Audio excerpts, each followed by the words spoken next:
বিনা পুঁজিতে ব্যবসা শুরু করে কিভাবে কোটিপতি হয়েছিলেন আব্দুর রহমান ইবনু আওফ রাদিয়াল্লাহু আনহু। তার বিয়ের মোহর ও নবীজি সাল্লাল্লাহু আলাইহি সাল্লামের ওলিমার নির্দেশটি বর্ণিত হয়েছে সহিহ বুখারী গ্রন্থের 2048 নম্বর হাদিসে। আব্দুর রহমান ইবনু আওফ রাদিয়াল্লাহু আনহু হতে বর্ণিত, তিনি বলেন, আমরা যখন মদিনায় আসি তখন আল্লাহর রসুল সাল্লাল্লাহু আলাইহি সাল্লাম আমার এবং সাদ ইবনু রাজি রাদিয়াল্লাহু আনহু এর মধ্যে ভ্রাতৃত্ব বন্ধন সৃষ্টি করে দেন। পরে সাদ ইবনু রাবি বললেন, আমি আনসারদের মধ্যে অধিক ধনাঢ্য ছিলাম, আমার অর্ধেক সম্পত্তি তোমাকে বন্টন করে দিচ্ছি এবং আমার উভয় স্ত্রী দেখে যাকে তোমার পছন্দ হয় বলো, আমি তাকে তোমার জন্য পরিত্যাগ করব। যখন সে ইদ্যত পূর্ণ করবে তখন তুমি বিবাহ করবে। আব্দুর রহমান রাদিয়াল্লাহু আনহু বললেন, এসবে আমার কোনো প্রয়োজন নেই, বরং আপনি বলুন ব্যবসা বাণিজ্য করার মতো কোনো বাজার আছে কি? তিনি বললেন, কাইনুকার বাজার আছে। পরদিন আব্দুর রহমান রাদিয়াল্লাহু আনহু সে বাজারে গিয়ে পনির ও ঘি খরিদ করে নিয়ে আসলেন। এরপর ক্রমাগত যাওয়া আসা করতে থাকলেন। কিছুকাল পর আব্দুর রহমান রাদিয়াল্লাহু আনহু এর কাপড়ে বিয়ের হলুদ রঙের চিহ্ন দেখা গেল। এরপর আল্লাহর রাসূল সাল্লাল্লাহু আলাইহি সাল্লাম তাকে জিজ্ঞেস করলেন, তুমি কি বিবাহ করেছো? তিনি বললেন, হ্যাঁ। তিনি জিজ্ঞেস করলেন, সে কে? তিনি বললেন, জওনেকা আনসারীর মহিলা। তিনি জিজ্ঞেস করলেন, কি পরিমাণ মোহর দিয়েছো? আব্দুর রহমান বললেন, খেজুরের 1 আটি পরিমাণ স্বর্ণ। নবী সাল্লাল্লাহু আলাইহি সাল্লাম তাকে বললেন, একটি বকরি দিয়ে হলো ওলিমা করো। আল্লাহ আমাদের সাহাবীদের মতো উদারতা এবং আত্মমর্যাদা বোধ দান করুন, আমিন। জাযাকাল্লাহু খাইরান। তীরের আঘাতে শিকার করলে কি তা হালাল হয়? তীরের কোন অংশ লাগলে হালাল হয় এবং কোন অংশ লাগলে খাওয়া যায় না, সেটি বর্ণিত হয়েছে সহিহ বুখারী গ্রন্থের 2054 নম্বর হাদিসে।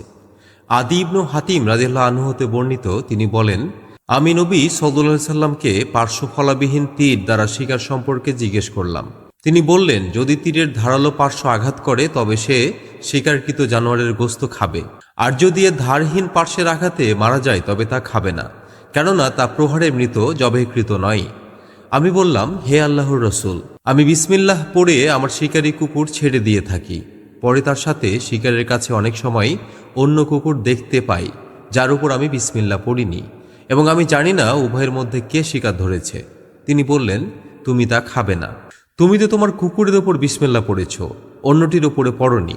আল্লাহ আমাদের উপার্জনকে হালাল করার এবং সন্দেহজনক বিষয় থেকে দূরে থাকার তৌফিক দান করুন, আমিন। জাযাকাল্লাহু খাইরান।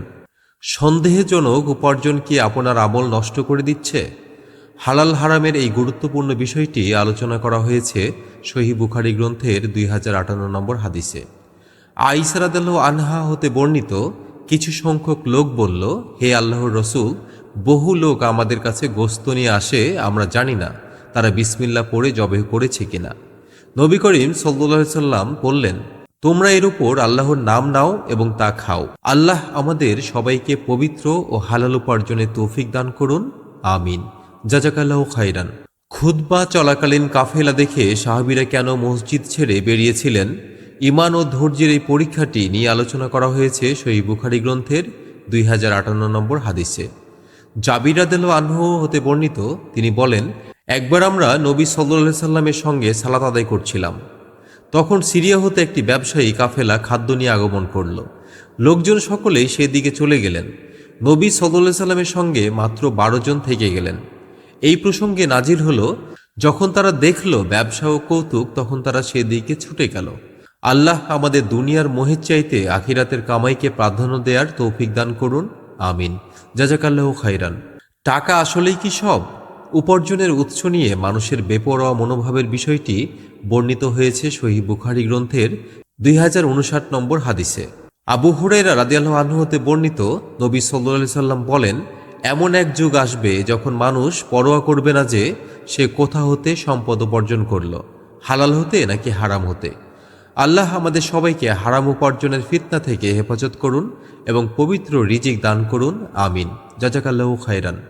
স্বামীর অনুমতি ছাড়া তার সম্পদ থেকে খরচ করলে স্ত্রী কি সওয়াব পাবে? এই বিশেষ বিধানটি আলোচনা করা হয়েছে সহিহ বুখারী গ্রন্থের 2066 নম্বর হাদিসে। আবু হুরায়রা রাদিয়াল্লাহু আনহু সূত্রে নবী সাল্লাল্লাহু আলাইহি সাল্লাম হতে বর্ণিত, তিনি বলেন, যখন কোনো মহিলা তার স্বামীর উপার্জন হতে তার অনুমতি ছাড়াই ব্যয় করবে, তখন তার জন্য অর্ধেক সওয়াব রয়েছে। আল্লাহ আমাদের ঘরগুলোকে বরকতময় করুন এবং একে অপরের সওয়াবের ওসিলা বানিয়ে দিন, আমিন। জাযাকাল্লাহু খাইরান। রিজিক বৃদ্ধি এবং দীর্ঘায়ু পাওয়ার গোপন আমলটি কি? নবীজি সাল্লাল্লাহু আলাইহি সাল্লামের শেখানো সেই বিশেষ উপায়টি আলোচনা করা হয়েছে সহিহ বুখারী গ্রন্থের 2067 নম্বর হাদিসে। আনাস ইবনু মালিক রাদিয়াল্লাহু আনহু হতে বর্ণিত, তিনি বলেন, আমি শুনেছি আল্লাহর রসুল সাল্লাল্লাহু আলাইহি সাল্লাম বলেছেন, যে ব্যক্তি পছন্দ করে যে তার জীবিকা বৃদ্ধি হোক অথবা তার মৃত্যুর পরে সুনাম থাকুক, তবে সে যেন তার আত্মীয়ের সঙ্গে সদাচরণ করে। আল্লাহ আমাদের সবাইকে আত্মীয়তার বন্ধন অটুট রাখার এবং পবিত্র রিজিকে বরকত পাওয়ার তৌফিক দান করুন, আমিন। জাযাকাল্লাহু খায়রান। নবীজি সাল্লাল্লাহু আলাইহি সাল্লাম কি কখনো কারো কাছে কিছু বন্ধক রেখেছিলেন? লেনদেনের এই গুরুত্বপূর্ণ নিয়মটি আলোচনা করা হয়েছে সহিহ বুখারী গ্রন্থের 2068 নম্বর হাদিসে। আমাস রহমতুল্লাহ আলাইহি হতে বর্ণিত, তিনি বলেন, বাকিতে ক্রয়ের জন্য বন্ধক রাখা সম্পর্কে আমরা ইব্রাহিম রহমতুল্লাহ আলাইহির কাছে আলোচনা করছিলাম। তখন তিনি বলেন, আসওয়াদ রহমতুল্লাহ আলাইহি আয়েশা রাদিয়াল্লাহু আনহা হতে আমার কাছে বর্ণনা করেন যে নবী সাল্লাল্লাহু আলাইহি সাল্লাম অনেক ইয়াহুদীর নিকট হতে নির্দিষ্ট মেয়াদে মূল্য পরিশোধের শর্তে খাদ্য ক্রয় করেন এবং তার নিকট নিজের লোহার বর্ম বন্ধক রাখেন। আল্লাহ আমাদের লেনদেনে স্বচ্ছতা রাখার এবং নবীজি সাল্লাল্লাহু আলাইহি সাল্লামের আদর্শ মেনে চলার তৌফিক দান করুন, আমিন। জাযাকাল্লাহু খায়রান। পরিবারের খাবারের জন্য নিজের বর্ম বন্ধক রাখতে হয়েছিল আল্লাহর রসুলকে। তার ধৈর্যের এই অনন্য শিক্ষাটি আলোচনা করা হয়েছে সহিহ বুখারী গ্রন্থের 2069 নম্বর হাদিসে। আনাস ইবনু মালিক রাদিয়াল্লাহু আনহু হতে বর্ণিত, একবার তিনি জবের আটা ও পুরনো গন্ধযুক্ত চর্বি নিয়ে নবী করিম সাল্লাল্লাহু আলাইহি সাল্লামের নিকট উপস্থিত হলেন। রাবি বলেন, আমি তাকে বলতে শুনেছি যে মদিনায় অবস্থানকালে তার বর্ম অনেক ইয়াহুদীর নিকট বন্ধক রেখে তিনি নিজ পরিবারের জন্য তার হতে জব খরিদ করেন। রাবি কাতাদাহ রহমতুল্লাহ আলাইহি বলেন, আমি তাকে আনাস রাদিয়াল্লাহু আনহুকে বলতে শুনেছি যে মুহাম্মদ সাল্লাল্লাহু আলাইহি সাল্লামের পরিবারের কাছে একসা পরিমাণ গম বা একসা পরিমাণ আটাও থাকত না, অথচ সে সময় তার 9 জন সহধর্মিণী ছিলেন। আল্লাহ আমাদের অল্পতে তুষ্ট থাকার এবং নবীজি সাল্লাল্লাহু আলাইহি সাল্লামের আদর্শে জীবন গড়ার তৌফিক দান করুন, আমিন। জাযাকাল্লাহু খায়রান। রাষ্ট্রীয় কাজের চাপে নিজের ব্যবসা বন্ধ করে দিলেন আবু বকর রাদিয়াল্লাহু আনহু। তার অসামান্য ত্যাগের এই ঘটনাটি আলোচনা করা হয়েছে সহিহ বুখারী গ্রন্থের 2070 নম্বর হাদিসে। আয়েশা রাদিয়াল্লাহু আনহা হতে বর্ণিত, তিনি বলেন, যখন আবু বকর সিদ্দিক রাদিয়াল্লাহু আনহুকে খলিফা বানানো হলো, তখন তিনি বললেন, আমার জাতি জানে যে আমার উপার্জন আমার পরিবারের ভরণ পোষণের জন্য অপর্যাপ্ত ছিল, কিন্তু এখন আমি মুসলিম জনগণের কাছে সার্বক্ষণিক ব্যাপৃত হয়ে গেছি। অতএব আবু বকরের পরিবার এই রাষ্ট্রীয় কোষাগার হতে খাদ্য গ্রহণ করবে এবং আবু বকর রাদিয়াল্লাহু আনহু মুসলিম জনগণের সম্পদে তত্ত্বাবধান করবে।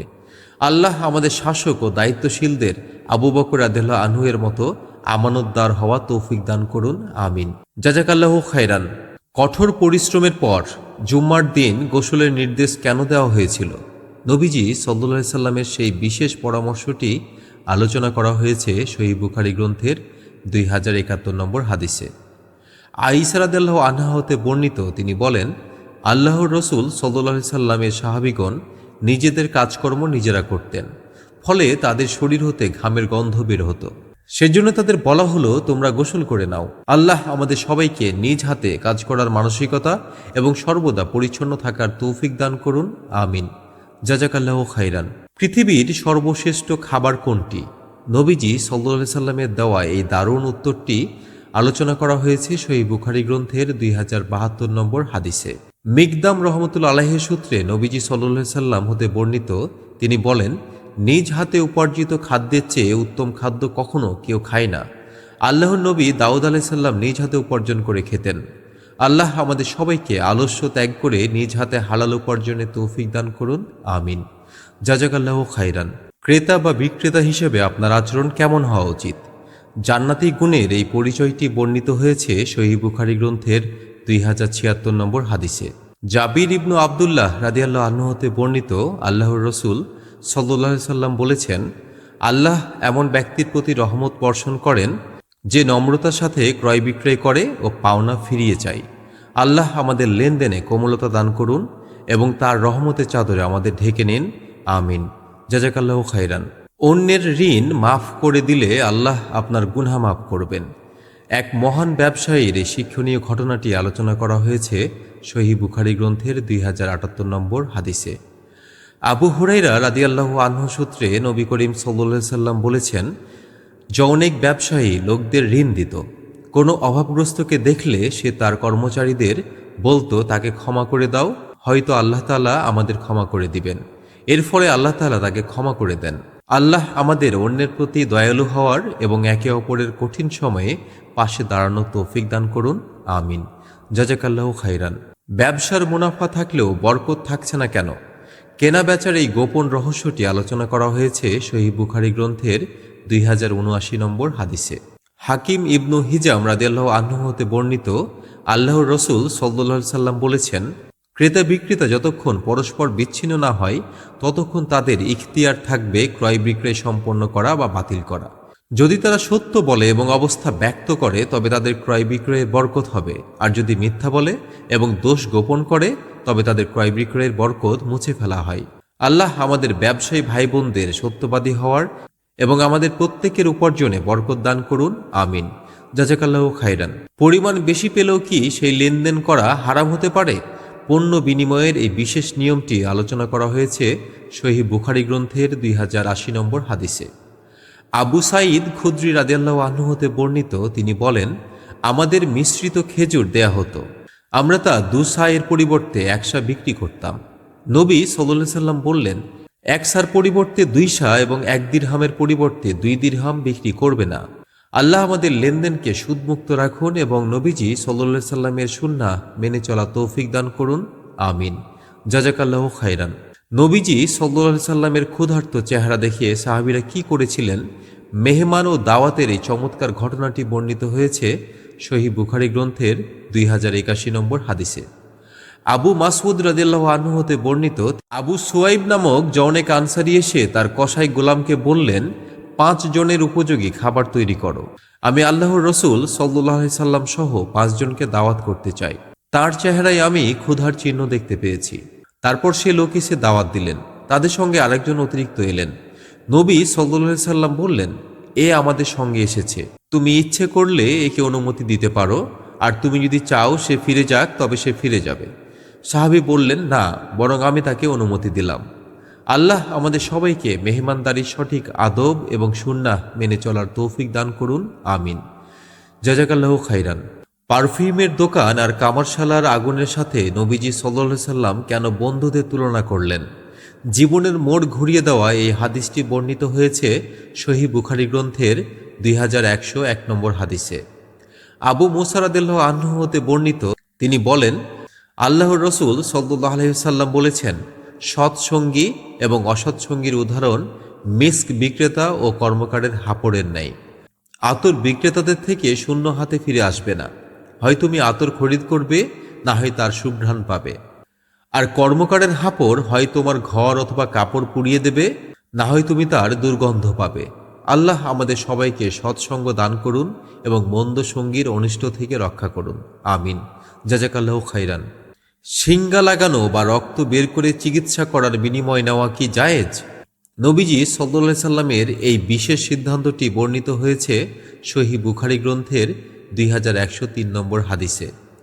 ইবনু আব্বাস রাদিয়াল্লাহু আনহু হতে বর্ণিত, তিনি বলেন, নবী সাল্লাল্লাহু আলাইহি সাল্লাম শিঙ্গা লাগালেন এবং যে তাকে শিঙ্গা লাগিয়েছেন তাকে তিনি মজুরি দিলেন। যদি তা হারাম হতো তবে তা তিনি দিতেন না। আল্লাহ আমাদের সবাইকে শ্রমের মর্যাদা দেয়ার এবং নবীজি সাল্লাল্লাহু আলাইহি সাল্লামের সুন্নাহ মোতাবেক জীবন করার তৌফিক দান করুন। আমিন। জাযাকাল্লাহু খাইরান। ঘরে প্রাণীর ছবি থাকলে কি রহমতের ফেরেশতা আসে না? আয়েশা রাদিয়াল্লাহু আনহা এর কেনা সেই বালিশটি নিয়ে নবীজি সাল্লাল্লাহু আলাইহি সাল্লামের গম্ভীর সতর্কবাণী জানুন সহিহ বুখারী গ্রন্থের 2105 নম্বর হাদিস থেকে। উম্মুল মুমিনিন আয়েশা রাদিয়াল্লাহু আনহা হতে বর্ণিত, তিনি বর্ণনা করেন যে তিনি একটি ছবিওয়ালা বালিশ ক্রয় করেন। আল্লাহর রসুল সাল্লাল্লাহু আলাইহি সাল্লাম তা দেখতে পেয়ে দরজায় দাঁড়িয়ে গেলেন, ভিতরে প্রবেশ করলেন না। আমি তার চেহারায় অসন্তুষ্ট ভাব দেখতে পেলাম। তখন বললাম, হে আল্লাহর রসুল, আমি আল্লাহ ও তার রসুলের কাছে তওবা করছি, আমি কি অপরাধ করেছি? তখন আল্লাহর রসুল সাল্লাল্লাহু আলাইহি সাল্লাম বললেন, এই বালিশের কি ব্যাপার?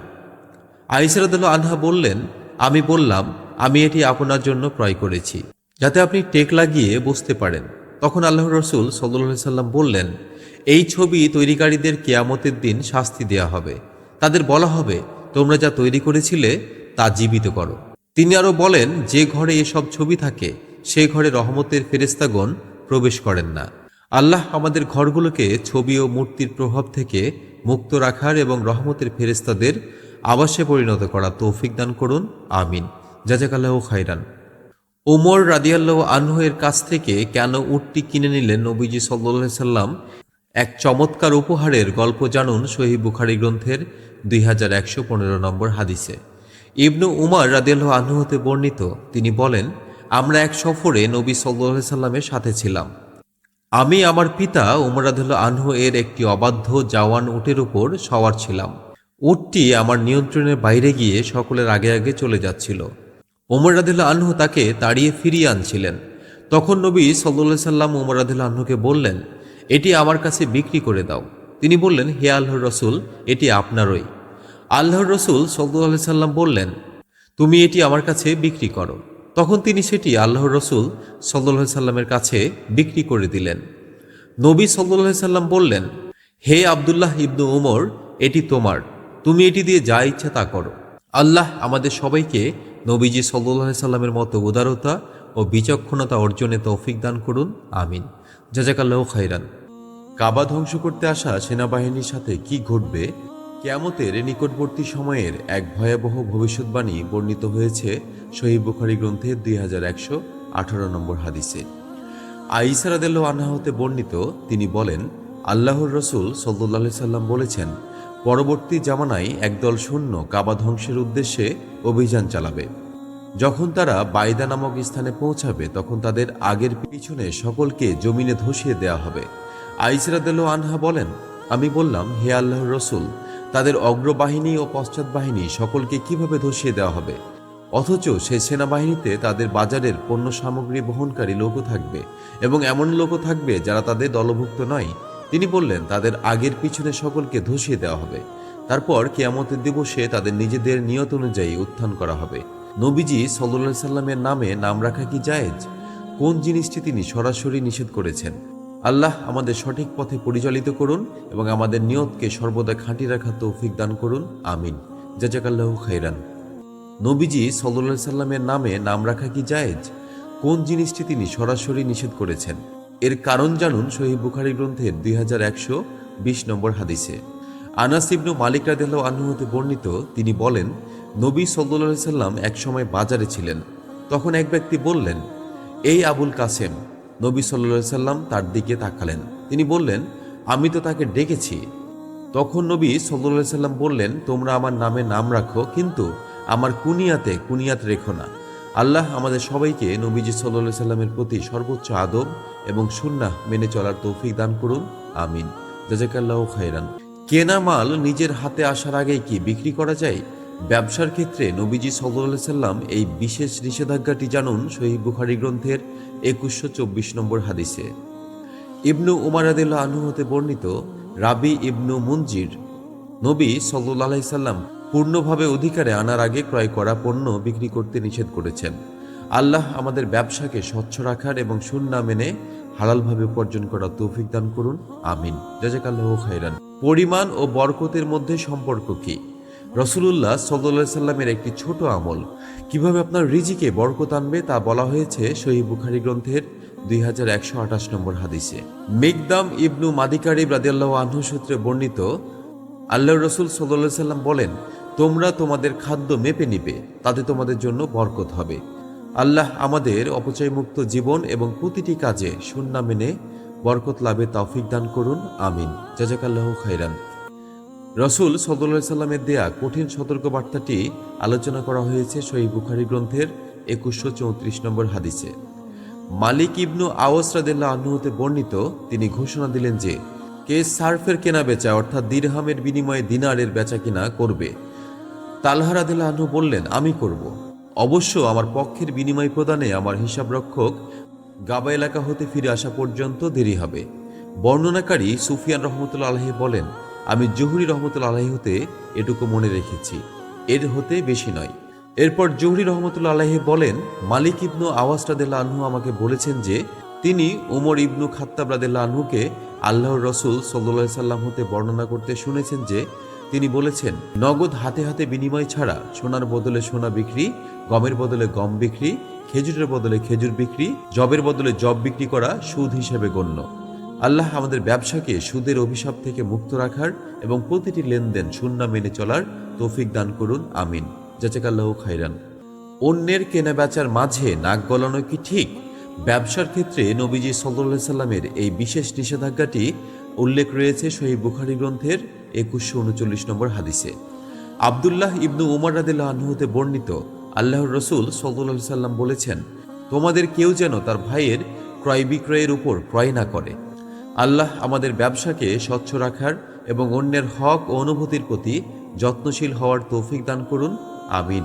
জাযাকাল্লাহু খাইরান। মদ হারাম হওয়ার চূড়ান্ত আদেশটি কিভাবে কার্যকর করা হয়েছিল? আমল ও উপার্জনের এই অমূল পরিবর্তনটি বর্ণিত হয়েছে সহিহ বুখারী গ্রন্থের 2084 নম্বর হাদিসে। আয়েশা রাদিয়াল্লাহু আনহা হতে বর্ণিত, তিনি বলেন, যখন সূরা আল বাকারার শেষ আয়াতগুলো নাজিল হলো, তখন নবী সাল্লাল্লাহু আলাইহি সাল্লাম তা মসজিদে পড়ে শোনালেন। তারপর মদের ব্যবসা হারাম বলে ঘোষণা করেন। আল্লাহ আমাদের সকল হারাম কাজ থেকে বেঁচে থাকার তৌফিক দান করুন এবং তার হুকুমগুলো মেনে চলার তৌফিক দিন, আমিন। জাযাকাল্লাহু খাইরান। সুদখোরদের জন্য রক্তের নদীতে কেমন আযাব অপেক্ষা করছে সেটি বর্ণিত হয়েছে সহিহ বুখারী গ্রন্থের 2085 নম্বর হাদিসে। সামুরাহ ইবনু জুনদুব রাদিয়াল্লাহু আনহু হতে বর্ণিত, তিনি বলেন, নবী সাল্লাল্লাহু আলাইহি সাল্লাম বলেছেন, আজ রাত্রে আমি স্বপ্নে দেখেছি যে দু ব্যক্তি আমার নিকট আগমন করে আমাকে এক পবিত্র ভূমিতে নিয়ে গেল। আমরা চলতে চলতে এক রক্তের নদীর কাছে পৌঁছালাম। নদীর মধ্যস্থলে এক ব্যক্তি দাঁড়িয়ে আছে এবং আরেক ব্যক্তি নদীর তীরে। তার সামনে পাথর পড়ে রয়েছে। নদীর মাঝখানে লোকটি যখন বের হয়ে আসতে চায়, তখন তীরের লোকটি তার মুখে পাথরখণ্ড নিক্ষেপ করে তাকে যথাস্থানে ফিরিয়ে দিচ্ছে। এভাবে যতবার সে বেরিয়ে আসতে চায়, ততবারই তার মুখে পাথর নিক্ষেপ করেছে আর সে স্বস্থানে ফিরে যাচ্ছে। আমি জিজ্ঞেস করলাম, এ কে? সে বলল, যাকে আপনি রক্তে নদীতে দেখছেন সে হলো সুদখোর। আল্লাহ আমাদের সবাইকে সুদের ভয়াবহ অভিশাপ ও কঠিন আযাব থেকে রক্ষা করুন, আমিন। জাযাকাল্লাহু খাইরান। সুদ খাওয়া থেকে ছবি আঁকা। কোন 5টি কাজ নবীজি সাল্লাল্লাহু আলাইহি সাল্লাম কঠোরভাবে নিষেধ করেছেন? এই গুরুত্বপূর্ণ বিধানগুলো আলোচনা করা হয়েছে সহিহ বুখারী গ্রন্থের 2086 নম্বর হাদিসে। আওন ইবনু আবু জুহাইফা রাদিয়াল্লাহু আনহা হতে বর্ণিত, তিনি বলেন, আমার পিতাকে দেখেছি তিনি এক গোলাম খরিদ করেন যে শিঙ্গা লাগানোর কাজ করত। তিনি তার শিঙ্গার যন্ত্রপাতি সম্পর্কে নির্দেশ দিলেন এবং তা ভেঙে ফেললেন। আমি এ ব্যাপারে তাকে জিজ্ঞেস করলে তিনি বলেন, নবী সাল্লাল্লাহু আলাইহি সাল্লাম কুকুরের মূল্য এবং রক্তের মূল্য গ্রহণ করতে নিষেধ করেছেন, আর দেহে দাগ দেয়া ও নেয়া হতে নিষেধ করেছেন। সুদ খাওয়া ও খাওয়ানো নিষেধ করেছেন, আর ছবি অঙ্কনকারীর উপর লানত করেছেন। আল্লাহ আমাদের উপার্জনকে পবিত্র রাখার এবং লানতযুক্ত কাজগুলো থেকে দূরে থাকার তৌফিক দান করুন, আমিন। জাযাকাল্লাহু খাইরান। মিথ্যা কসমের ধ্বংসাত্মক প্রভাব নিয়ে আলোচনা করা হয়েছে সহিহ বুখারী গ্রন্থের 2087 নম্বর হাদিসে। আবু হুরায়রা রাদিয়াল্লাহু আনহু হতে বর্ণিত, তিনি বলেন, আমি আল্লাহর রাসূল সাল্লাল্লাহু আলাইহি সাল্লামকে বলতে শুনেছি, মিথ্যা কসম পণ্য চালু করে দেয় বটে, কিন্তু বরকত নিশ্চিহ্ন করে দেয়। আল্লাহ আমাদের ব্যবসায়ীদের জবানকে পবিত্র রাখার এবং উপার্জনে বরকত লাভের তৌফিক দান করুন, আমিন। জাযাকাল্লাহু খাইরান। ফাতিমা রাদিয়াল্লাহু আনহা এর বিয়ের ওলিমার খরচ কিভাবে জোগাড় করেছিলেন আলী রাদিয়াল্লাহু আনহু? নবী সাল্লাল্লাহু আলাইহি সাল্লামের জামাতার কঠোর পরিশ্রমের এই ঘটনাটি বর্ণিত হয়েছে সহিহ বুখারী গ্রন্থের 2089 নম্বর হাদিসে। হুসাইন ইবনু আলী রাদিয়াল্লাহু আনহু হতে বর্ণিত, তিনি বর্ণনা করেন, আলী রাদিয়াল্লাহু আনহু বলেছেন, বদর যুদ্ধের গনিমতের মাল হতে আমার অংশের একটি উটনী ছিল এবং নবী সাল্লাল্লাহু আলাইহি সাল্লাম তার খুমুস হতে একটি উটনী আমাকে দান করেছিলেন। যখন আমি আল্লাহর রাসূল সাল্লাল্লাহু আলাইহি সাল্লামের কন্যা ফাতিমা রাদিয়াল্লাহু আনহার সঙ্গে বাসরাত যাপনের ইচ্ছা পোষণ করলাম, সে সময় আমি কাইনুকা গোত্রের একজন স্বর্ণকারের সাথে এই চুক্তি করেছিলাম যে সে আমার সঙ্গে জঙ্গলে যাবে এবং ইজকির ঘাস বহন করে আনবে এবং তা স্বর্ণকারদের নিকট বিক্রি করে তার মূল্য দ্বারা আমার বিবাহের অলিমা ব্যবস্থা করবে। আল্লাহ আমাদের বিয়ের অনুষ্ঠানগুলোকে সহজ করার এবং পরিশ্রমী হওয়ার তৌফিক দান করুন, আমিন। জাযাকাল্লাহু খাইরান। বকেয়া পাওনা টাকা আদায়ে ঈমান বিক্রির প্রস্তাব। খাব্বাব রাদিয়াল্লাহু আনহু এর সেই কঠিন পরীক্ষার ঘটনাটি আলোচনা করা হয়েছে সহিহ বুখারী গ্রন্থের 2091 নম্বর হাদিসে খাব্বাব রাদিয়াল্লাহু আনহু হতে বর্ণিত, তিনি বলেন, জাহিলিয়াতের যুগে আমি কর্মকারের পেশায় ছিলাম। আস ইবনু ওয়াইলের কাছে কিছু পাওনা ছিল। আমি তার কাছে তাগাদা করতে গেলে সে বলল, যতক্ষণ তুমি মুহাম্মদ সাল্লাল্লাহু আলাইহি সাল্লামকে অস্বীকার না করবে ততক্ষণ আমি তোমাকে তোমার পাওনা দিব না। আমি বললাম, আল্লাহ তোমাকে মৃত্যু দিয়ে তারপর তোমাকে পুনরুত্থিত করা পর্যন্ত আমি তাকে অস্বীকার করব না। সে বলল, আমি মরে পুনরুত্থিত হওয়া পর্যন্ত আমাকে অব্যাহতি দাও। শীঘ্রই আমাকে সম্পদ ও সন্তান দেয়া হবে, তখন আমি তোমার পাওনা পরিশোধ করব। এই প্রসঙ্গে আয়াত নাজির হলো, তুমি কি লক্ষ্য করেছ তাকে, যে আমার আয়াতসমূহ প্রত্যাখ্যান করে এবং বলে আমাকে ধন সম্পদ ও সন্তান সন্ততি দেয়া হবে হবেই। সূরা মারিয়াম আয়াত 77 থেকে 78 নম্বর। আল্লাহ আমাদের সবাইকে খাব্বাব রাদিয়াল্লাহু আনহুর মতো ঈমানের উপর অটল থাকার তৌফিক দান করুন, আমিন। জাযাকাল্লাহু খাইরান। নবীজি সাল্লাল্লাহু আলাইহি সাল্লাম কেন ঝোলের বাটি থেকে লাউয়ের টুকরোগুলো খুঁজে নিতেন? তার প্রিয় খাবারের এই গল্পটি আলোচনা করা হয়েছে সহিহ বুখারী গ্রন্থের 2092 নম্বর হাদিসে। আনাস ইবনু মালিক রাদিয়াল্লাহু আনহু হতে বর্ণিত, তিনি বলেন, এক দর্জি খাবার তৈরি করে আল্লাহর রসূল সাল্লাল্লাহু আলাইহি সাল্লামকে দাওয়াত করলেন। আনাস ইবনু মালিক রাদিয়াল্লাহু আনহু বলেন, আল্লাহর রসূল সাল্লাল্লাহু আলাইহি সাল্লামের সামনে রুটি এবং ঝোল যাতে লাউ ও গোস্তের টুকরা ছিল তা পেশ করা হলো। আমি নবী সাল্লাল্লাহু আলাইহি সাল্লামকে দেখতে পেলাম যে পেয়ালার কিনারা হতে তিনি লাউয়ের টুকরা খোঁজ করে নিচ্ছেন। সেদিন হতে আমি সব সময় লাউ ভালোবাসতে থাকি। আল্লাহ আমাদের সবাইকে নবীজি সাল্লাল্লাহু আলাইহি সাল্লামের প্রতিটি সুন্নাহ ও পছন্দকে মনে প্রাণে ভালোবাসার তৌফিক দান করুন, আমিন। জাযাকাল্লাহু খাইরান। মসজিদে নববীর সেই ঐতিহাসিক মিম্বরটি কে তৈরি করেছিলেন? নবীজি সাল্লাল্লাহু আলাইহি সাল্লামের মিম্বর তৈরির পেছনের গল্পটি জানুন সহিহ বুখারী গ্রন্থের 2094 নম্বর হাদিস থেকে।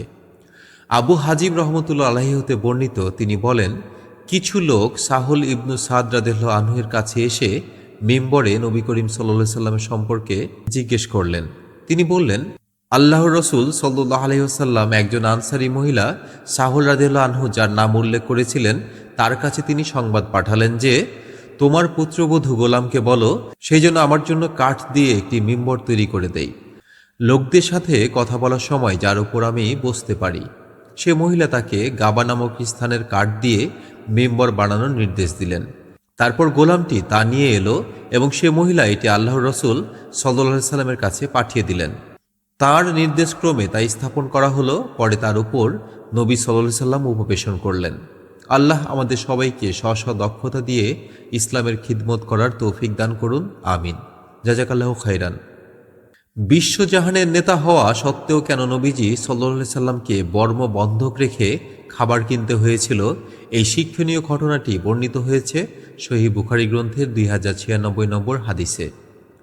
আয়েশা রাদিয়াল্লাহু আনহা হতে বর্ণিত, তিনি বলেন, আল্লাহর রসূল সাল্লাল্লাহু আলাইহি সাল্লাম অনেক ইয়াহুদি হতে বাকিতে খাদ্য ক্রয় করেন এবং নিজের লৌহ বর্ম তার কাছে বন্ধক রাখেন।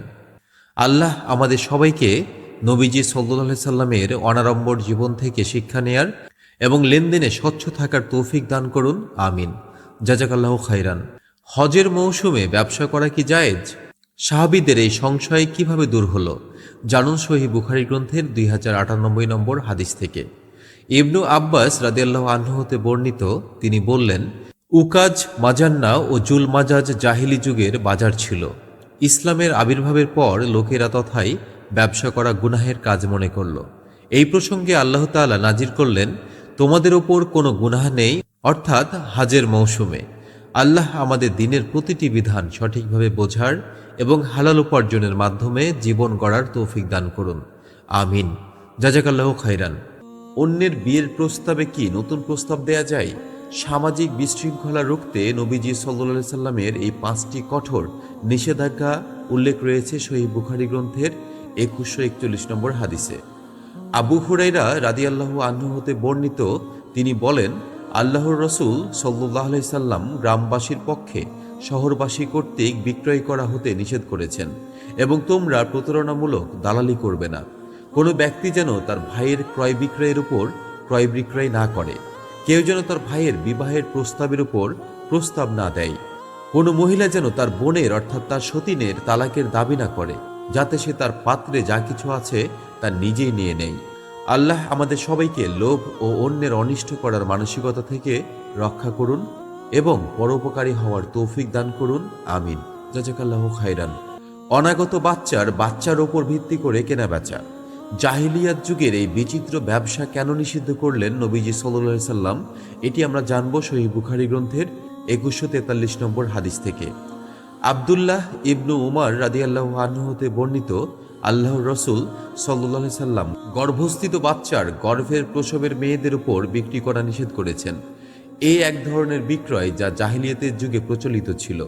কেউ এই শর্তে উটনী ক্রয় করত যে এই উটনী প্রসব করবে, পরে ওই শাবক তার গর্ভ প্রসব করার পর তার মূল্য দেয়া হবে। আল্লাহ আমাদের ব্যবসাকে সব ধরনের ধোঁকাবাজি ও অনিশ্চয়তা থেকে মুক্ত রাখার তৌফিক দান করুন এবং আমাদের ব্যবসাগুলোকে বরকত দান করুন। আমিন। জাযাকাল্লাহু খাইরান। কাপড় জড়িয়ে পড়ার ভুল পদ্ধতি আর স্পর্শের মাধ্যমে কেনাবেচা। নবীজি সাল্লাল্লাহু আলাইহি সাল্লাম কেন এই দুটি কাজকে নিষিদ্ধ করেছেন সেটি আমরা জানব সহিহ বুখারী গ্রন্থের 2145 নম্বর হাদিসে। আবু হুরায়রা রাদিয়াল্লাহু আনহু হতে বর্ণিত, তিনি বলেন, দুই ধরনের পোশাক পরিধান করা হতে নিষিদ্ধ করা হয়েছে। তা হলো একটি কাপড় শরীরে জড়িয়ে তার এক পার্শ্ব কাঁধের উপর তুলে দেয়া, এবং দুই ধরনের বেচাকিনা নিষেধ করা হয়েছে, এক স্পর্শের মাধ্যমে এবং দুই নিক্ষেপের মাধ্যমে বেচাকিনা। আল্লাহ আমাদের পোশাক ও লেনদেনের উভয় ক্ষেত্রেই সুন্নাহ পরিপূর্ণভাবে পালন করা তৌফিক দান করুন। আমিন। জাযাকাল্লাহু খাইরান। দুধ আটকে রাখা বকরি আর সিন্ডিকেট মুক্ত বাজার। ব্যবসার এই দুই বিস্ময়কর সমাধান নিয়ে আলোচনা করা হয়েছে সহিহ বুখারী গ্রন্থের 2149 নম্বর হাদিসে। আব্দুল্লাহ ইবনু মাসুদ রাদিয়াল্লাহু আনহু হতে বর্ণিত, তিনি বলেন, যে ব্যক্তি স্তনে দুধ আটকে রাখা বকরি ক্রয় করে তা ফেরত দিতে চায়, সেজন্য এর সঙ্গে একশা পরিমাণ খেজুরও দেয়। আর নবী করিম সাল্লাল্লাহু আলাইহি সাল্লাম পণ্য ক্রয় করার জন্য বণিক দলের সাথে শহরে প্রবেশের পূর্বে পথিমধ্যে সাক্ষাৎ করতে নিষেধ করেছেন। আল্লাহ আমাদের ব্যবসাকে সব ধরনের ধোঁকাবাজি থেকে এবং দালালি থেকে মুক্ত রাখুন এবং ইনসাফের সাথে উপার্জন করার তৌফিক দান করুন। আমিন। জাযাকাল্লাহু খাইরান। অপরাধ যখন বারবার হতে থাকে তখন ইসলামের সমাধান কি? অবিবাহিত দাসীর ব্যভিচার ও এর বিচার নিয়ে নবীজি সাল্লাল্লাহু আলাইহি সাল্লামের নির্দেশনা জানুন সহিহ বুখারী গ্রন্থের 2153 নম্বর হাদিসে। আবু হুরায়রা ও যায়েদ ইবনু খালিদ রাদিয়াল্লাহু আনহু হতে বর্ণিত, আল্লাহর রাসূল সাল্লাল্লাহু আলাইহি সাল্লামকে অবিবাহিত দাসী যদি ব্যভিচার করে সে সম্পর্কে জিজ্ঞাসা করা হলে তিনি বলেন, যদি সে ব্যভিচার করে তবে তাকে বেত্রাঘাত করো, আবার যদি সে ব্যভিচার করে আবার তাকে বেত্রাঘাত করো, এরপর যদি ব্যভিচার করে তবে তাকে রশির বিনিময়ে হলেও বিক্রি করে দাও। রাবি ইবনু সিহাব রহমতুল্লাহ আলাইহি বলেন, এ কথা তৃতীয়বারের না চতুর্থবারের পর বলেছেন তা আমাদের সঠিক জানা নেই। আল্লাহ আমাদের সবাইকে চারিত্রিক পবিত্রতা দান করুন এবং সমাজকে পাপাচার থেকে মুক্ত রাখার তৌফিক দান করুন। আমিন। জাযাকাল্লাহু খাইরান। মুজাবানা কি এবং কেন নবীজি সাল্লাল্লাহু আলাইহি সাল্লাম এটি নিষিদ্ধ করেছেন? ব্যবসার ক্ষেত্রে এই ধোঁকাবাজি সম্পর্কে জানুন সহিহ বুখারী গ্রন্থের 2172 নম্বর হাদিসে। ইবনু উমর রাদিয়াল্লাহু আনহু হতে বর্ণিত, নবী সাল্লাল্লাহু আলাইহি সাল্লাম মুজাবানা নিষেধ করেছেন। তিনি বলেন, মুজাবানা হলো শুকনো খেজুর তাজা খেজুরের বিনিময়ে ওজন করে বিক্রি করা। বেশি হলে তা আমার প্রাপ্য, কম হলে তা পূরণ করা আমার দায়িত্ব। আল্লাহ আমাদের ব্যবসাকে সব ধরনের অনিশ্চয়তা ও সুদের ছোঁয়া থেকে মুক্ত রাখুন। আমিন। জাযাকাল্লাহু খাইরান। সোনার বদলে সোনা কি কম বেশি করে নেওয়া যায়? মুদ্রা বিনিময়ের সঠিক ইসলামিক নিয়ম বর্ণিত হয়েছে সহিহ বুখারী গ্রন্থের 277 নম্বর হাদিসে। আবু সাঈদ খুদরি রাদিয়াল্লাহু আনহু হতে বর্ণিত, আল্লাহর রাসূল সাল্লাল্লাহু আলাইহি সাল্লাম বলেছেন, সমান পরিমাণ ছাড়া তোমরা সোনার বদলে সোনা বিক্রি করবে না, একটি অপরটি হতে কম বেশি করবে না। সমান ছাড়া তোমরা রূপার বদলে রূপা বিক্রি করবে না এবং একটি অপরটি হতে কম বেশি করবে না। আর নগদ মুদ্রার বিনিময়ে বাকি মুদ্রা বিক্রি করবে না। আল্লাহ আমাদের লেনদেনকে স্বচ্ছ রাখার এবং সুদের ভয়াবহ পাপ থেকে বাঁচার তৌফিক দান করুন। আমিন। জাযাকাল্লাহু খাইরান। গাছ বিক্রি করার পর সেই ফল কার, বিক্রেতার নাকি ক্রেতার? ব্যবসা ও মালিকানার এই গুরুত্বপূর্ণ সমাধান উল্লেখ রয়েছে সহিহ বুখারী গ্রন্থের 2204 নম্বর হাদিসে। আব্দুল্লাহ ইবনু উমর রাদিয়াল্লাহু আনহু হতে বর্ণিত, আল্লাহর রাসূল সাল্লাল্লাহু আলাইহি সাল্লাম বলেছেন, কেউ তাবির করার পরে খেজুর গাছ বিক্রি করলে সে ফলের মালিক থাকবে। অবশ্য ক্রেতা যদি ফল লাভের শর্ত করে তবে সে পাবে। আল্লাহ আমাদের লেনদেনে স্পষ্টবাদী হওয়ার এবং অন্যের শ্রম ও হকের প্রতি শ্রদ্ধাশীল হওয়ার তৌফিক দান করুন। আমিন। জাযাকাল্লাহু খাইরান। স্বামী যদি কিপটে হয় তবে কি তার পকেট থেকে টাকা নেওয়া জায়েজ? মা আয়েশা রাদিয়াল্লাহু আনহা এর বর্ণিত এক চমৎকার সমাধান জানুন সহিহ বুখারী গ্রন্থের 2211 নম্বর হাদিসে। আয়েশা রাদিয়াল্লাহু আনহা হতে বর্ণিত, মুয়াবিয়া রাদিয়াল্লাহু আনহু এর মা হিন্দা আল্লাহর রাসূল সাল্লাল্লাহু আলাইহি সাল্লামকে বললেন, আবু সুফিয়ান রাদিয়াল্লাহু আনহু একজন কৃপণ ব্যক্তি। এমত অবস্থায় আমি যদি তার মাল হতে গোপনে কিছু গ্রহণ করি তাতে কি গুনাহ হবে? তিনি বললেন, তুমি তোমার ও সন্তানদের প্রয়োজন অনুযায়ী ন্যায্যভাবে গ্রহণ করতে পারো। আল্লাহ আমাদের পুরুষ ভাইদের উদার হওয়ার এবং বোনদের আমানতদার হওয়ার তৌফিক দান করুন, আমিন। জাযাকাল্লাহু খাইরান। এতিমের সম্পত্তি কি অভিভাবক ব্যবহার করতে পারবে? পবিত্র কোরআনের একটি আয়াতের গভীর ব্যাখ্যা আলোচনা করা হয়েছে সহিহ বুখারী গ্রন্থের 2212 নম্বর হাদিসে। আয়েশা রাদিয়াল্লাহু আনহা হতে বর্ণিত, তিনি বলেন, কোরআনের আয়াত যার অর্থ, যে অভাবমুক্ত সে যেন নিবৃত্ত থাকে এবং যে অভাবগ্রস্ত সে যেন সঙ্গত পরিমাণে ভোগ করে। সূরা আন-নিসা আয়াত নম্বর 6। ইয়াতিমের ওই অভিভাবক সম্পর্কে অবতীর্ণ হয় যে তা তত্ত্বাবধান করে ও তার সম্পত্তির পরিচর্যা করে। সে যদি অভাবগ্রস্ত হয় তবে তা হতে নিয়ম মাফিক খেতে পারবে। আল্লাহ আমাদের ইয়াতিমদের সম্পদ রক্ষা করার এবং সর্বদা আমানতদার হওয়ার তৌফিক দান করুন, আমিন। জাযাকাল্লাহু খাইরান। আপনার পাশের জমি অন্য কেউ কিনতে চাইলে আগে কার অধিকার রয়েছে? সুফআ বা অগ্রাধিকারের এই ইসলামিক আইনটি জানুন সহিহ বুখারী গ্রন্থের 2213 নম্বর হাদিস থেকে। জাবির রাদিয়াল্লাহু আনহু হতে বর্ণিত, তিনি বলেন, যে সম্পত্তির ভাগ বাটোয়ারা এখনো হয়নি নবী সাল্লাল্লাহু আলাইহি সাল্লাম তাকে সুফআ এর অধিকার প্রদান করেছেন। যখন সীমানা নির্ধারিত হয়ে যায় এবং রাস্তা ভিন্ন করা হয় তখন আর সুফা এর অধিকার থাকবে না। আল্লাহ আমাদের পারস্পরিক লেনদেনে ইনসাফ বজায় রাখার এবং প্রতিবেশীর হক আদায় করার তৌফিক দান করুন, আমিন। জাযাকাল্লাহু খাইরান।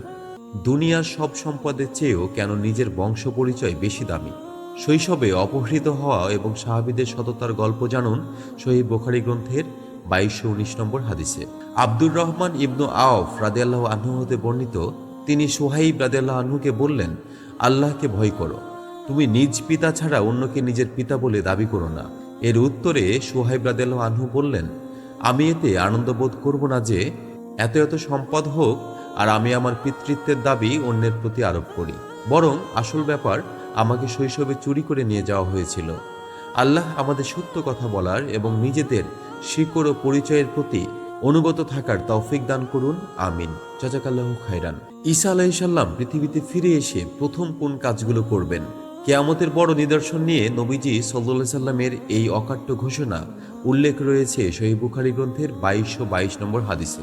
আবু হুরায়রা রাদিয়াল্লাহু আনহু হতে বর্ণিত, তিনি বললেন, আল্লাহর রাসূল সাল্লাল্লাহু আলাইহি সাল্লাম বলেছেন, শপথ সেই সত্তার যার হাতে আমার প্রাণ, অচিরেই তোমাদের মাঝে ন্যায় বিচারক রূপে মারিয়মের পুত্র ঈসা আলাইহিস সালাম অবতরণ করবেন।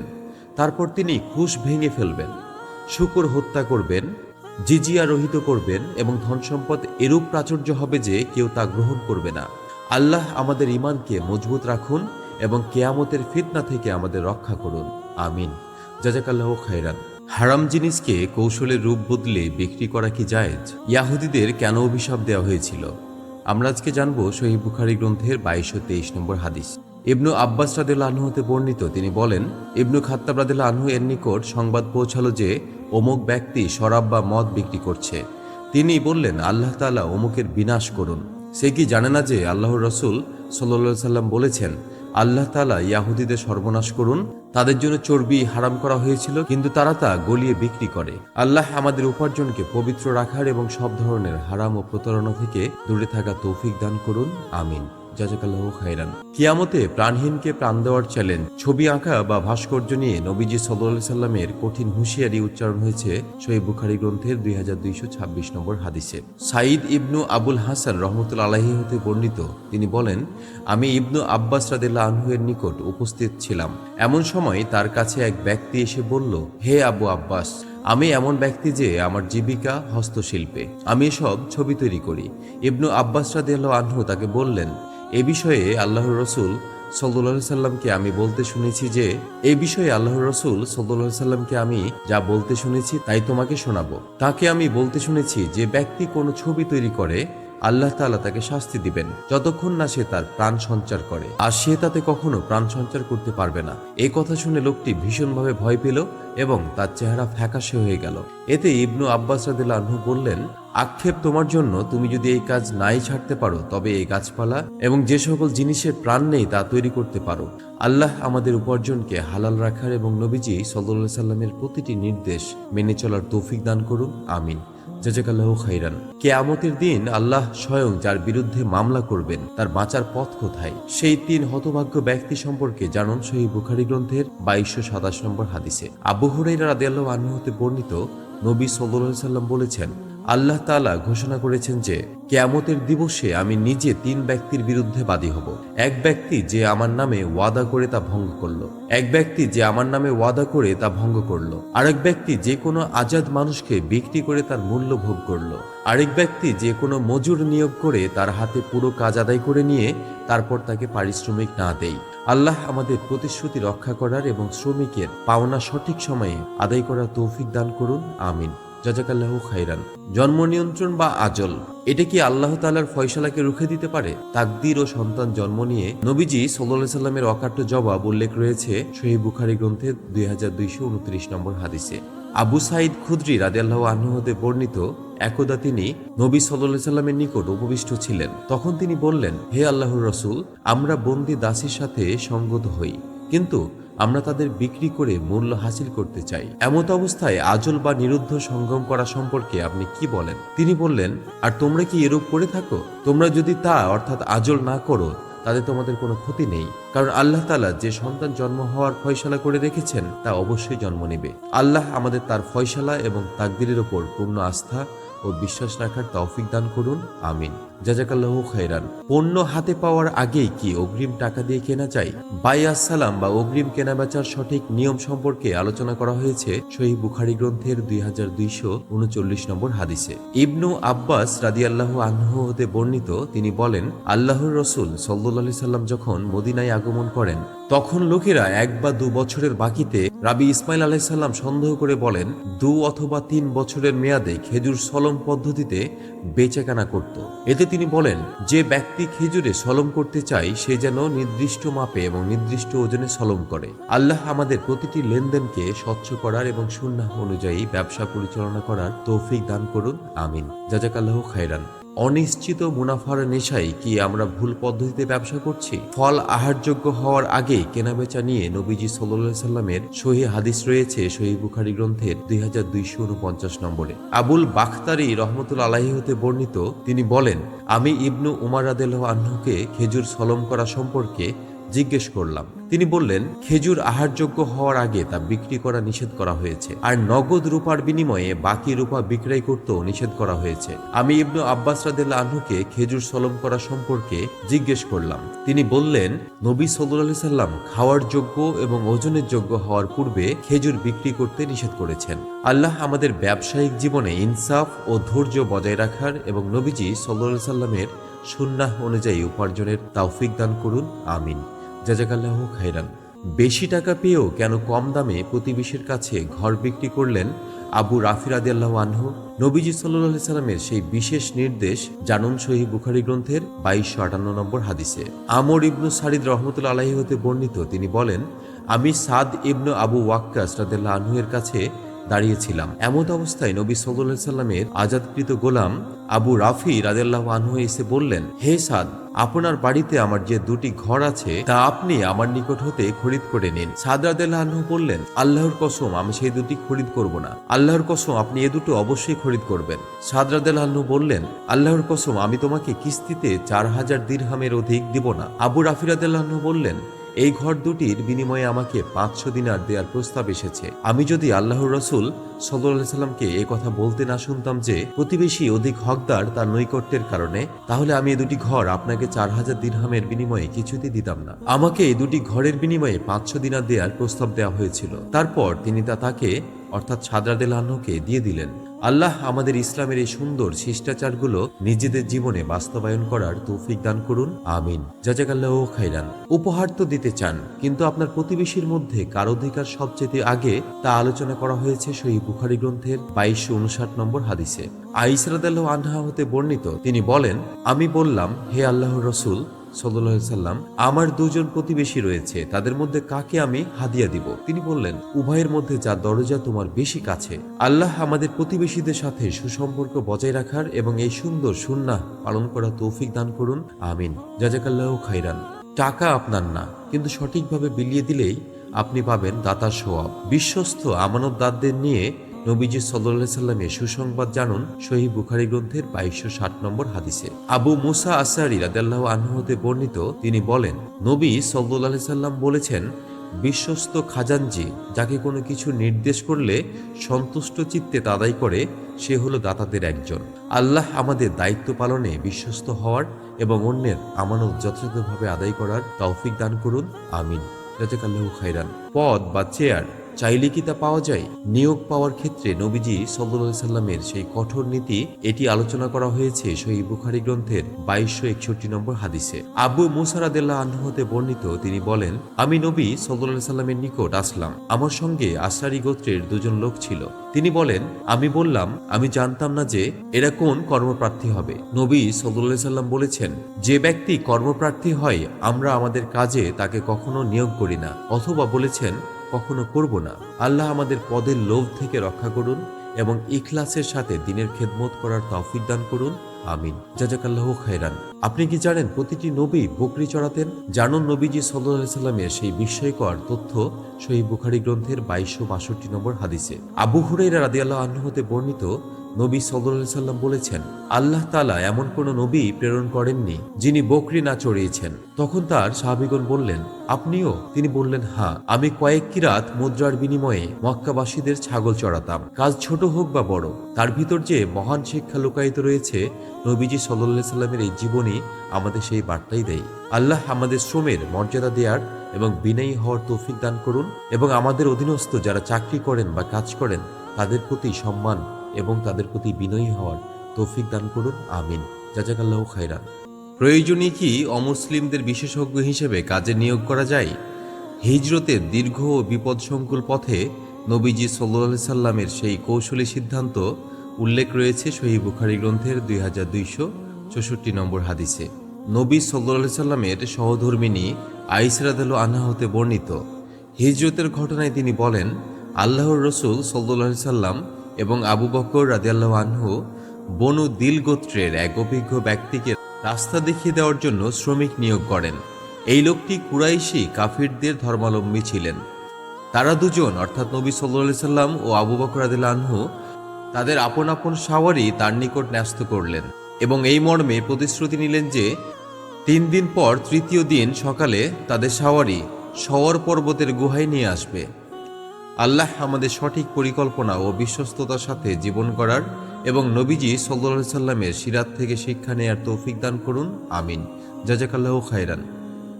ধসে পড়া দেয়াল কি শুধু হাত বুলিয়ে ঠিক করা সম্ভব?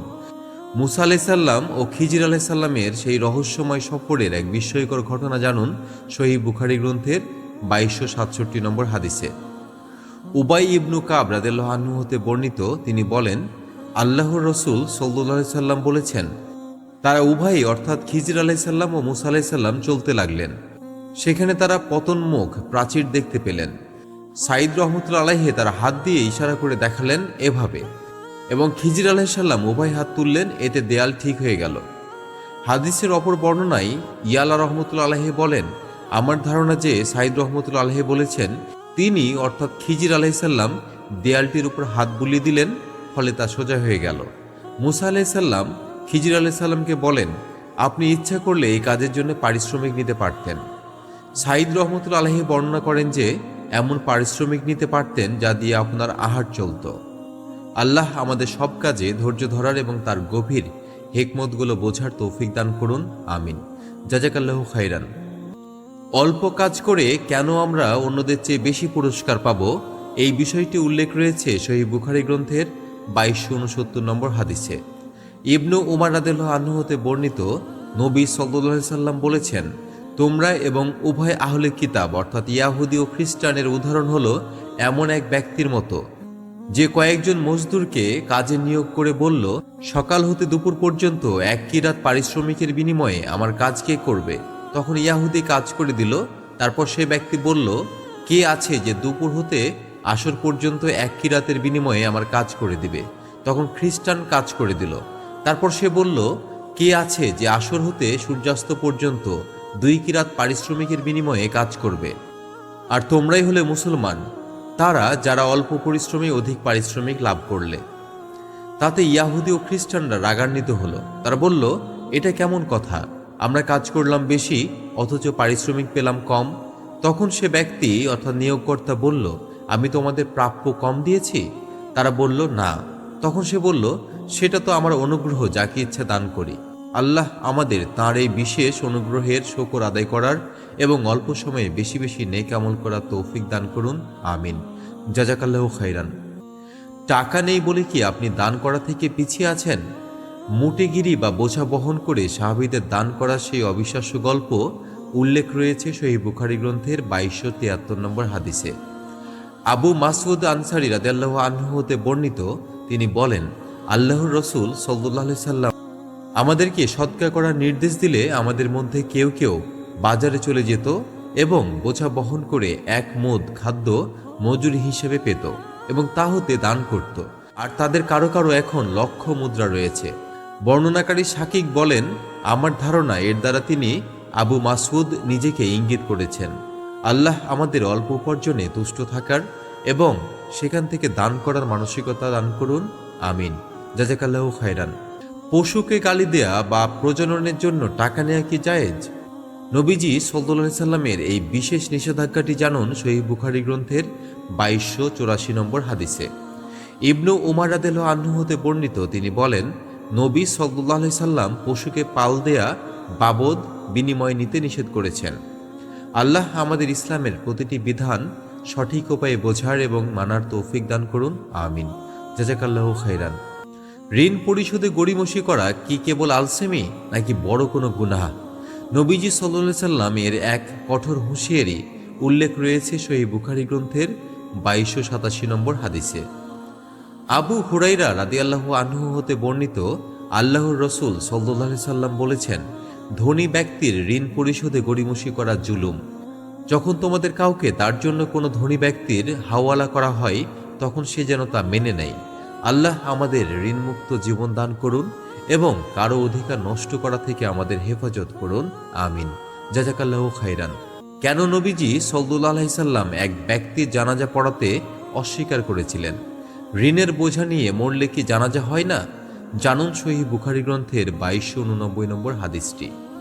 সালামা ইবনু আকওয়া রাদিয়াল্লাহু আনহু হতে বর্ণিত, তিনি বলেন, একদিন আমরা নবী সাল্লাল্লাহু আলাইহি সাল্লামের নিকট বসা ছিলাম। এমন সময় একটি জানাজা উপস্থিত করা হলো। সাহাবীগণ বললেন, আপনি তার জানাজা সালাত আদায় করে নিন। নবী সাল্লাল্লাহু আলাইহি সাল্লাম বললেন, তার কি কোনো ঋণ আছে? তারা বলল, না। তিনি বললেন, সে কি কিছু রেখে গেছে? তারা বলল, না। তখন তিনি জানাজার সালাত আদায় করলেন। অতঃপর আরেকটি জানাজা উপস্থিত করা হলো। সাহাবীগণ বললেন, হে আল্লাহর রাসূল, আপনি জানাজার সালাত আদায় করে নিন। তিনি বললেন, তার কি কোনো ঋণ আছে? বলা হলো, হ্যাঁ আছে। তিনি বললেন, সে কি কিছু রেখে গেছে? তারা বললেন, 3টি দিনার। তখন তিনি তার জানাজার সালাত আদায় করলেন। তারপর তৃতীয় আরেকটি জানাজা উপস্থিত করা হলো। সাহাবীগণ বললেন, আপনি তার জানাজা আদায় করুন। তিনি বললেন, সে কি কিছু রেখে গেছে? তারা বললেন, না। তিনি বললেন, তার কি কোনো ঋণ আছে? তারা বলল, 3 দিনার। তিনি বললেন, তোমাদের এই লোকটির সালাত তোমরাই আদায় করে নাও। আবু কাতাদা রাদিয়াল্লাহু আনহু বললেন, হে আল্লাহর রাসূল সাল্লাল্লাহু আলাইহি সাল্লাম, তার জানাজার সালাত আদায় করুন, তার ঋণের জন্য আমি দায়ী। তখন তিনি তার জানাজার সালাত আদায় করলেন। আল্লাহ আমাদের ঋণের অভিশাপ থেকে রক্ষা করুন এবং অপরের বিপদে ঢাল হয়ে দাঁড়ানোর তৌফিক দান করুন, আমিন। জাযাকাল্লাহু খাইরান। মদিনার ইতিহাসে সেই ঐতিহাসিক ভ্রাতৃত্বের সূচনা কিভাবে হয়েছিল? কেন আব্দুর রহমান ইবনু আওফ রাদিয়াল্লাহু আনহু এর সঙ্গে সাদ ইবনু রাবির নাম জড়িয়ে আছে? এটি আমরা জানব সহিহ বুখারী গ্রন্থের 2293 নম্বর হাদিস থেকে। আনাস রাদিয়াল্লাহু আনহু হতে বর্ণিত, তিনি বলেন, আব্দুর রহমান ইবনু আওফ রাদিয়াল্লাহু আনহু যখন আমাদের নিকট মদিনায় আসেন, তখন আল্লাহর রাসূল সাল্লাল্লাহু আলাইহি সাল্লাম তার ও সাদ ইবনু রাবি রাদিয়াল্লাহু আনহু এর মধ্যে ভ্রাতৃত্ব সম্পর্ক স্থাপন করেন। আল্লাহ আমাদের মাঝে মুহাজির ও আনসারদের মতো অকৃত্রিম ভালোবাসা ও ভ্রাতৃত্ববোধ ফিরিয়ে দিন, আমিন। জাযাকাল্লাহু খাইরান। ইসলামে কি কোনো গোপন চুক্তি বা হিলফ আছে? নবীজি সাল্লাল্লাহু আলাইহি সাল্লামের সেই বিখ্যাত চুক্তির আসল রহস্য জানুন সহিহ বুখারী গ্রন্থের 2294 নম্বর হাদিসে। আসিম রহমতুল্লাহ আলাইহি হতে বর্ণিত, তিনি বলেন, আমি আনাস ইবনু মালিক রাদিয়াল্লাহু আনহুকে জিজ্ঞেস করলাম, আপনার নিকট কি এই হাদিস পৌঁছেছে যে নবী সাল্লাল্লাহু আলাইহি সাল্লাম বলেছেন ইসলামে হিলফ বা জাহিলি যুগের সহযোগিতার চুক্তি নেই? তিনি বললেন, নবী সাল্লাল্লাহু আলাইহি সাল্লাম আমার ঘরে কুরাইশ এবং আনসারদের মধ্যে সহযোগিতার চুক্তি সম্পাদন করেছিলেন। আল্লাহ আমাদের মাঝে ইসলামের সেই পবিত্র ভ্রাতৃত্ব এবং ত্যাগের মানসিকতা পুনরুজ্জীবিত করার তৌফিক দান করুন, আমিন। জাযাকাল্লাহু খাইরান। সাহাবীদের মাঝে বকরি বন্টনের সেই ঐতিহাসিক ঘটনা, অবশিষ্ট একটি বাচ্চার হুকুম কি ছিল? নবীজি সাল্লাল্লাহু আলাইহি সাল্লামের সেই ব্যক্তিগত নির্দেশ জানুন সহিহ বুখারী গ্রন্থের 2300 নম্বর হাদিসে। উকবাহ ইবনু আমির রাদিয়াল্লাহু আনহু হতে বর্ণিত, তিনি বলেন যে নবী সাল্লাল্লাহু আলাইহি সাল্লাম তাকে কিছু বকরি বা ভেড়া সাহাবীদের মধ্যে বন্টন করতে দিলেন। বন্টন করার পর একটি বকরির বাচ্চা বাকি থেকে যায়। তিনি তা নবী সাল্লাল্লাহু আলাইহি সাল্লামকে অবহিত করলেন। তখন তিনি বললেন, তুমি নিজে এটাকে কোরবানি করে দাও। আল্লাহ আমাদের আমানতদার হওয়ার এবং নবীজি সাল্লাল্লাহু আলাইহি সাল্লামের প্রতিটি সুন্নাহ যথাযথভাবে পালন করা তৌফিক দান করুন, আমিন। জাযাকাল্লাহু খাইরান। ইসলামে কি নারী বা দাসীরা পশু জবেহ করতে পারে? সাল পাহাড়ের সেই রোমাঞ্চকর ঘটনাটি জানুন সহিহ বুখারী গ্রন্থের 2304 নম্বর হাদিসে। ইবনু কাব ইবনু মালিক রাদিয়াল্লাহু আনহু হতে বর্ণিত, তিনি তার পিতা হতে বর্ণনা করেন যে আর কতকগুলো ছাগল ভেড়া ছিল যা সাল নামক স্থানে চড়ে বেড়াতো। একদিন আমাদের এক দাসী দেখল যে আমাদের ছাগল ভেড়ার মধ্যে একটি মারা যাচ্ছে। তখন সে একটি পাথর ভেঙে তা দিয়ে ছাগলটিকে জবেহ করে দিল। কাব তাদেরকে বললেন, তোমরা এটা খেও না যে পর্যন্ত না আমি নবী সাল্লাল্লাহু আলাইহি সাল্লামকে জিজ্ঞাসা করে আসি অথবা কাউকে নবী সাল্লাল্লাহু আলাইহি সাল্লামের কাছে জিজ্ঞেস করতে পাঠাই।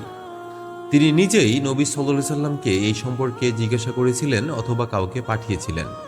তিনি অর্থাৎ নবী সাল্লাল্লাহু আলাইহি সাল্লাম তা খাওয়ার হুকুম দিয়েছিলেন।